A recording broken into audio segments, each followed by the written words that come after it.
I'm Mikey Bledsoe, and this is Cookin and Pickin. Today, we're going to do my grandmother's Mountain Goulash. Now you say, light that fire. Light that fire.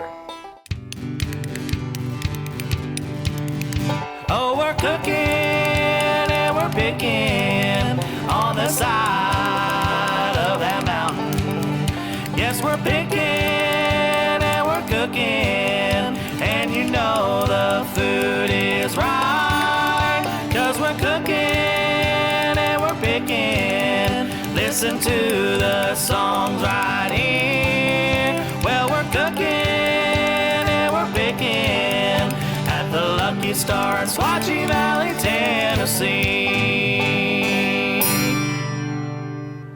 Okay, today, like I said, we're doing my granny's Mountain Goulash. Today on the show, we have some very special guests with us. This is 12 Strings, which is Mr. Taylor Freeman.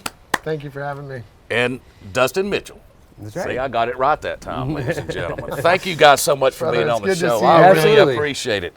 Hey, today, like I said, we're going to do us a little bit of goulash. Let me show you what we got going on over here. Today, we do have goulash. We've got 2 cups of large elbow macaroni.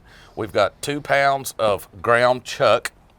I like to put a little bit of a bell pepper in mine, so I took one decent sized bell pepper. We've got some chicken broth, some rotel, some stewed tomatoes, some tomato paste, 1 large onion, some garlic, some W sauce, sauce. We've got some, hey, can you say it? I can't. Yeah.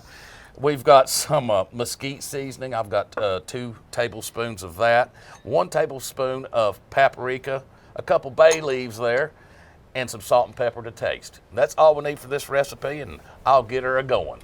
Today we're gonna start with, you'll hand me those onions right there. Sure.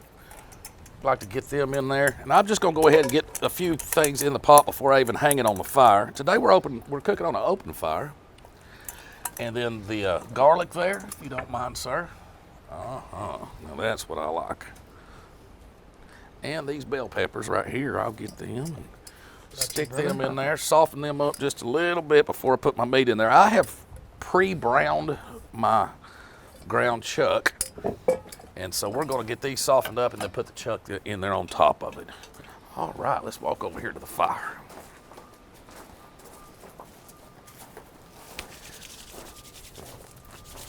Oh yeah, let that get good and warm. I see what you're doing. You're trying to get good and warm too.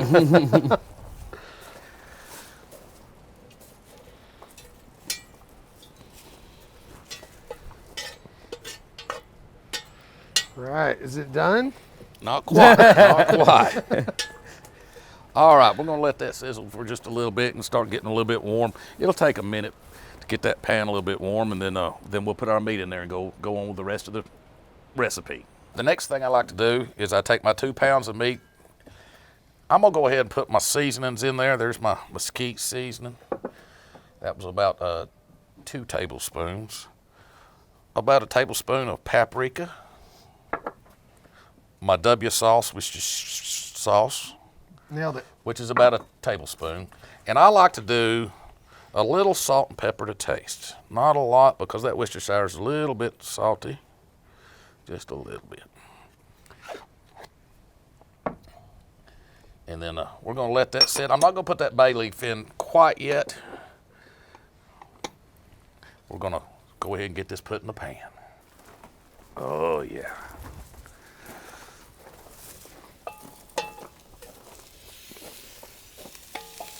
Well, maybe.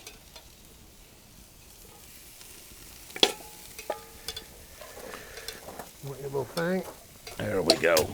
Get down in it real good. There we go. I got him. Mix that up, and I like to let the flavors of the onions and the garlic and all that really incorporate with that meat real good. We'll let this sit in there and incorporate for a good 5 or 10 minutes. And then we'll add our other ingredients and let her go. All right, so now is it done? Not quite. Just kidding. Not quite. Now I'm going to go ahead and get the rest of these ingredients. This, This little guy. yeah, if you don't mind, we'll ease this over this way. We've got some chicken broth here. Some rotel. Go ahead and put this stewed tomatoes in there for us. Yeah, buddy. Look at that. Looking good. All right, let me get this mixed These up. bay leaves in last so we can see them in there. Let me get this glove on right quick. And I like to chop them stewed tomatoes up just a little bit so they're not so big.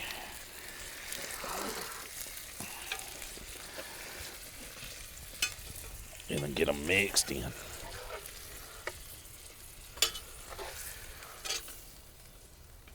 Oh yeah, she's looking good. I don't want to lose my pot here. Okay. Put some dollops. Yeah, You let's- want the whole thing in there? Yes, sir. A little bit of tomato paste here. Spread it out for you there. Yeah. Scrape that oil on there. There we go. That's a looking good. Dustin, you're doing great. I You did appreciate a it. I'm working hard wonderful over job. Wonderful here. job. Supervising. Scrape that guy. All right, thank you, buddy. All right. Some of the best helpers I've ever had. Okay, if you could throw me some noodles in there, buddy. You want the bay leaves? Not quite yet. Go ahead, go ahead.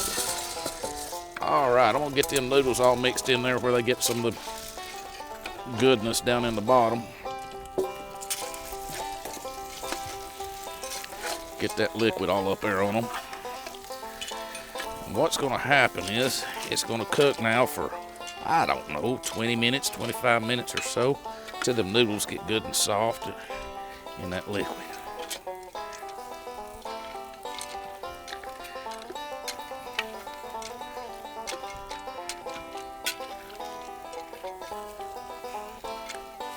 All right. You want to do the bay leaves? Yes, sir.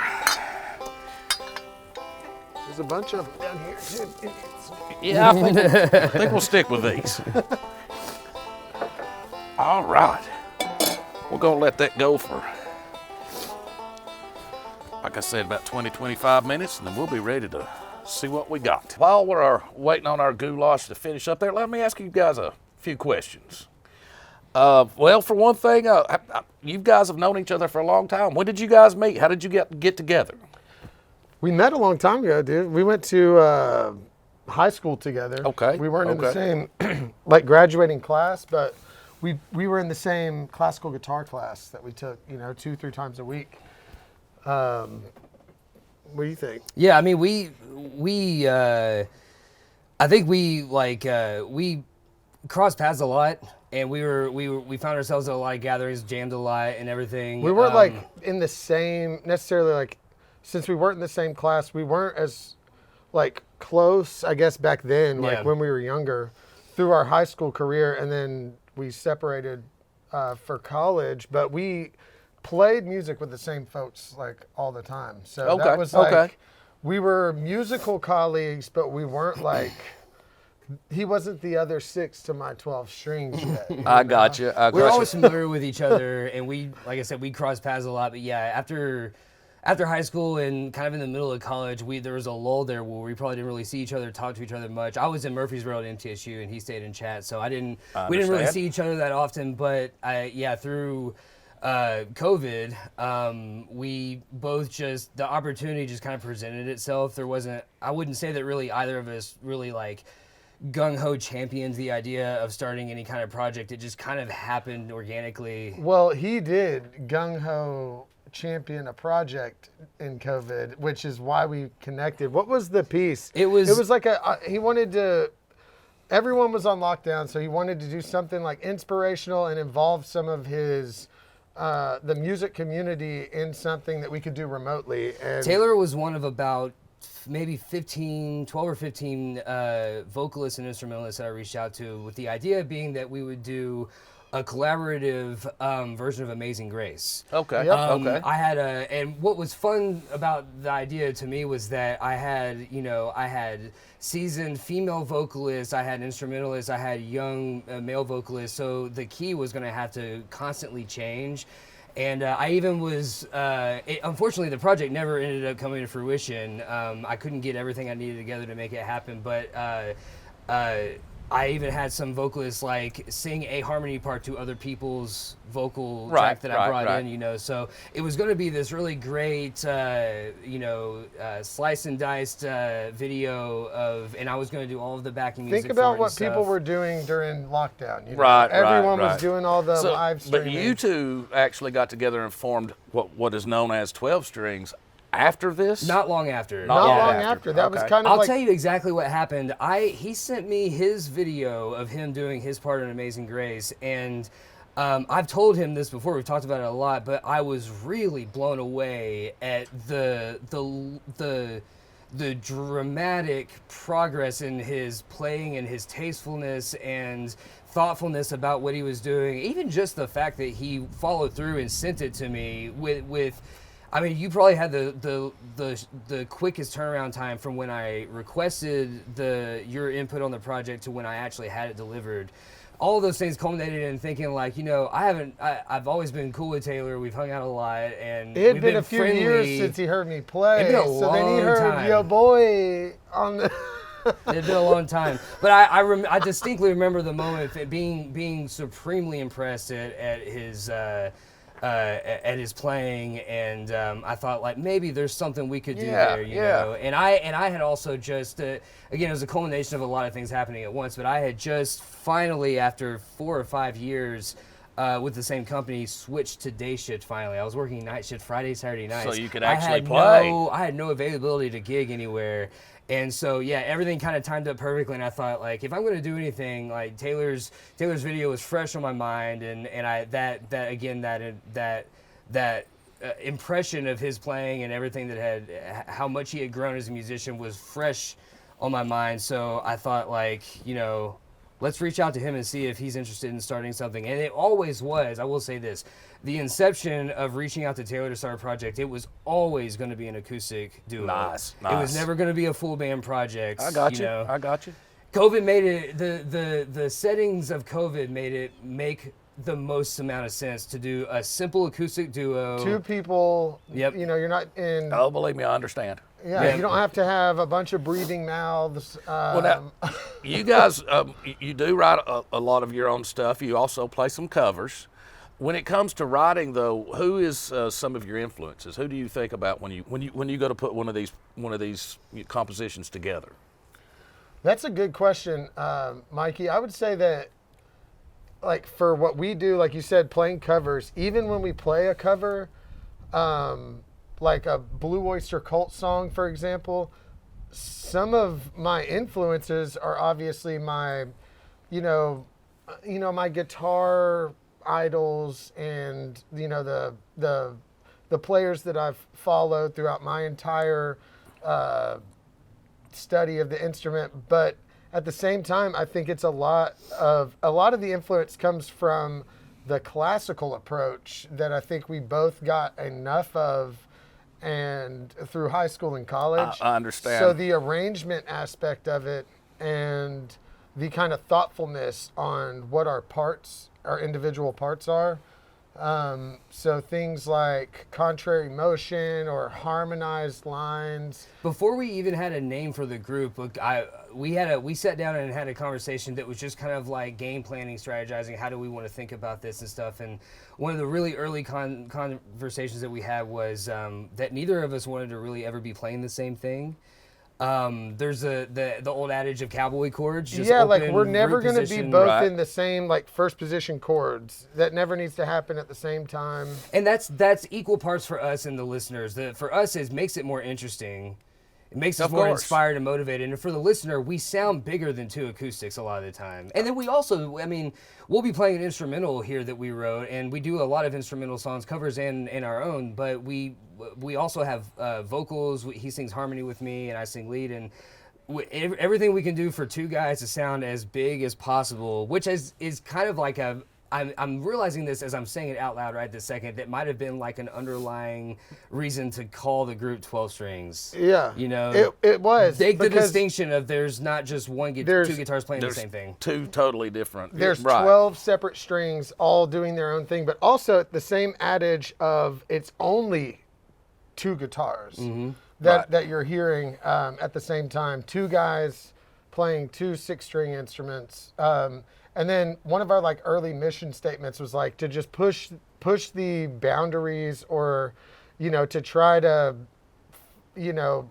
bend and flex the sound of two guitars to be as big as possible in a thoughtful manner. When you guys write these compositions, and a lot of the times on the show we have singer-songwriters because that's what they do. Sure, yeah. You guys are instrumentals, but you do some vocals also. Absolutely. Do you ever write songs with vocals, or does everything that you guys put together mainly instrumental? When it's me and him, especially for writing something from scratch, it's typically been instrumental work. Now I have songs that I have done on the This side. band has a whole album. Yeah, I did it. Phenomenal music. I did an acoustic Okay, album of okay. singer-songwriter stuff. It was just me, several tracks of me on guitar and singing harmony and stuff of original songs that do have lyrics and vocals and things like that. We've taken a couple of those tunes that I wrote back then, and we've sort of 12 strings the arrangements of them. It's a verb, Gotcha.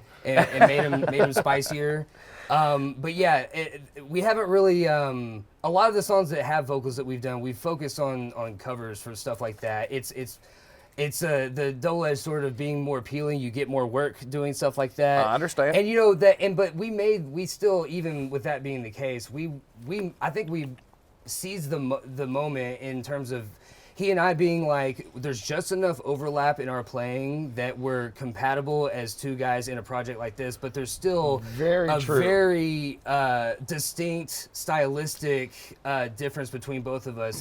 So I think for the originals that we've written, a lot of them have started with, I have an idea for a melody or a song or something, and I bring it to Taylor, and he will write a complimentary part to it that I would have really never gotten to that place if I was just writing it on my own. And it's even been, there have been some cases where I've kind of pushed back on ideas he had before I heard the totality of it, what it was. And now it's like, it's the only reason the composition elevated to where it was, because he played something that was so drastically unique and different, but that is a testament to his musical sensibility and background and influences, that's part of that outside of the overlap. I got you. Yeah, like the opposite sides of the, like, you know, we connected up on the middle of this Venn diagram to be compatible players, but there is a healthy amount of, you know, I'd say a difference in approach to certain ideas. Well, that's what makes you guys unique. And I would say the same thing for him, that on ideas that he brings to the table blow me away all the time. And sometimes it's like, you know, we get in, and what I wouldn't even say, I wouldn't call them a debate or an argument or anything. I would say like a really rich, healthy conversation. We get healthy, rich conversations That's what about makes a team. what That's we're what makes a doing team. with the music, you know, what it's supposed to do, how's it supposed to feel. And, yeah,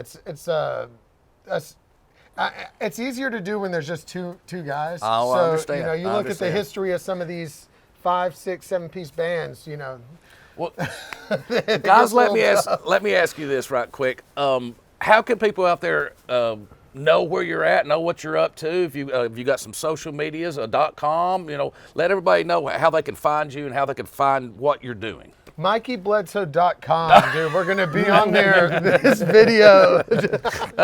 That's going to be a little different. Yeah, we're on Facebook and Instagram. If you look up 12 Strings Chat, 12 strings the word, and then chat with 2 T's. Chat with 2 T's. For Chattanooga. You'll find us there on Facebook, and then I believe Instagram is the same thing. The handle is just 12 Strings Chat. I would say Okay. on any of the socials, if you search 12 Strings Chattanooga and you spell out the word, our videos and our profiles are always going to be Good deal. up there available. Well, guys, check these guys out. I'm going to have to check this food. I think we're about ready. Okay. Oh, yeah, that looks good.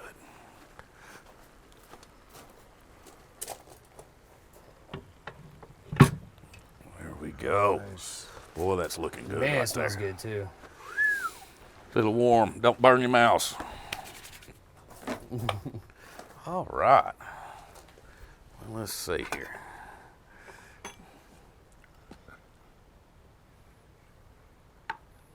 Oh, yeah.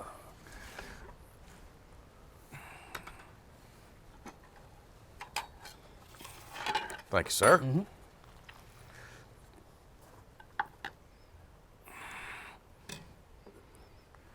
There you go, sir. Oh, Appreciate the smell that. is coming I know, right look, at me. I'm I'm so getting, like- happy right now. Oh, all those seasonings and the onion and the garlic. We'll wash your sister's Hey. sauce. Your Worcestershire sauce.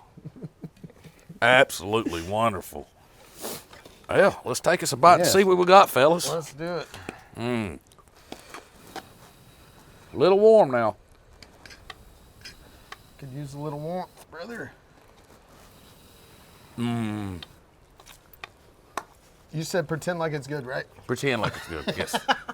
Oh, that is wonderful. Man, that's good. Dude, I could just smell it, and Oh, that's delicious, dude. Now, you guys mentioned you're going to play a song for us. We are, yeah. What song are you going to do for us? We're gonna do a song that we wrote called Manic. It's another instrumental song that we wrote. Okay.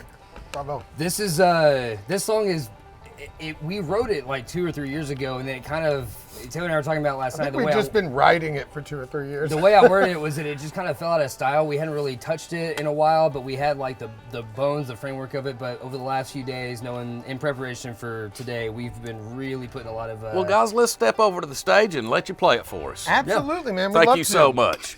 Thank you. Delicious. Do you play music or are you a songwriter? I was winded, breathless. Did you know there's a professional recording studio right here in Pikeville? Schultz Recording Studios is a state-of-the-art recording studio in a custom-designed facility to make your talent shine. You know I want you. Ask you. Call us today to book a session and get your fire burning. This is the Lucky Starr Event Venue, located right here in beautiful Pikeville, Tennessee. We can cater to any event you may have, such as weddings, birthdays, baby showers, and music events, and much more. If you're interested, please contact us at 423-762-3097. All right, guys, today on Cookin and Pickin', we have had a wonderful time. We've done Granny's Mountain Goulash, and that's been, I think there's a lot of people over there still eating some of that stuff, and it turned out wonderful. Today on the program, we've got 12 Strings with us, and they're going to do us a song. Guys, why don't you tell us a little bit about that song, and then let her rip. Thank you, Mikey. Appreciate you having us out here. Yeah, for sure. So this is this song is unique for a lot of reasons. It's an instrumental that Taylor and I wrote. It's called Manic. It's one of the few songs that we've sat down to arrange or compose that started with more of an emotion than it was like one of us had a cool melody idea or progression that just we were drawn to. And it's called Manic for a reason. It's a little bit of a if you're a musician, it may not sound like this to the casual ear, but to a musician, it's a very almost schizophrenic feeling melody and arrangement, and it definitely keeps us on our toes. It's something we've put a lot of hours into arranging. And then the only other thing I would say that kind of contributes to the uniqueness is the fact that this is I think this is the only song, cover or original, that we've ever worked on or pieced together that doesn't have a section that is dedicated to like an improvised solo. Yeah, no solos. Everything is very orchestrated and composed as movements. It's very, I mean, we mentioned it earlier, it's very classical feeling. Absolutely. I think also going back to the title of the song, Manic, I think it reflects the emotion, but more so from the musician's or the composer's point of view, you know, and we did it almost like, I would say kind of hyperbolized that like quality of composing a song and being overly thoughtful almost, or like, you know, going extra hard and making everything its own section and the parts being very different. And then there's a little section at the end that kind of just like capitalizes on that quality. And it's not so much more of a song that reflects like somebody internally feeling manic. I think it's the composer's mania. You know, that's what I'd like to say about it.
Ladies and gentlemen, I'm Mikey Bledsoe, and this has been Cookin and Pickin right here at the Luck Starr Event Venue. I would like to thank my special guest, 12 Strings, for being on the stage with me today and for helping us cook. We've had a great time, and I'd like to remind everybody out there to like, share, subscribe, and keep your fire going. Until next time.